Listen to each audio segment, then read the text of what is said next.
Hi hi friends, welcome back to one more video.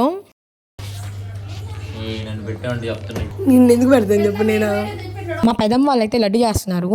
ఎలా చేయాలో మీకు చూపిద్దామని చెప్పి వీడియో అయితే తీసుకున్నాను. మీరు ఎప్పుడైనా ట్రై చేస్తారా బెల్లం లడ్డు? చాలా అంటే చాలా బాగుంటుంది. శనగపిండిలో అయితే కొంచెం బేకింగ్ సోడా వేసి బాగా మిక్స్ చేశారు. బెల్లాన్ని అయితే బాగా దంచుకోవాలి. రిలేటివ్స్ అందరు ఉన్నప్పుడు అయితే చాలా బాగుంటది. కలిసి అయితే వంటలు చేసుకోవచ్చు. మా పెదమ్మ వాళ్ళు అయితే లడ్డుకి పూజ అయితే చేసేస్తారు. బెల్లాన్ని అయితే బాగా కరగబెట్టుకోవాలి. తర్వాత కొంచెం పాకం వచ్చేంత వరకు ఉంచుకొని యాలకుల పొడి అయితే వేసేయాలి దాంట్లోని.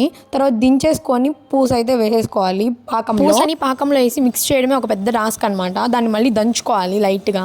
మా అన్న అయితే మొత్తం సత్తా అంతా పెట్టి దంచుతున్నాడు. లాస్ట్ లో నెయ్యిలో వేయించుకున్న జీడిపప్పు ద్రాక్ష అయితే వేసుకోవాలి. మీరు కొంచెం ఎక్కువ నెయ్యి తింటా అంటే ఇప్పుడే నెయ్యిగా వేసేసుకోవచ్చు. దాంట్లోనే కొంచెం వేడిగా ఉన్నప్పుడే లడ్డూలు చేసేసుకోవాలి. మేము లడ్డూలు చేస్తానే సగం తినేసాము. ఎంత తిన్నా కానీ తిన్నట్టే లేదు అసలు. చాలా బాగుండింది. షుగర్ పేషెంట్స్ గా తినొచ్చు. మీరు కానీ ట్రై చేసి ఎలా ఉందో కామెంట్ చేయండి ఫ్రెండ్స్. బాయ్.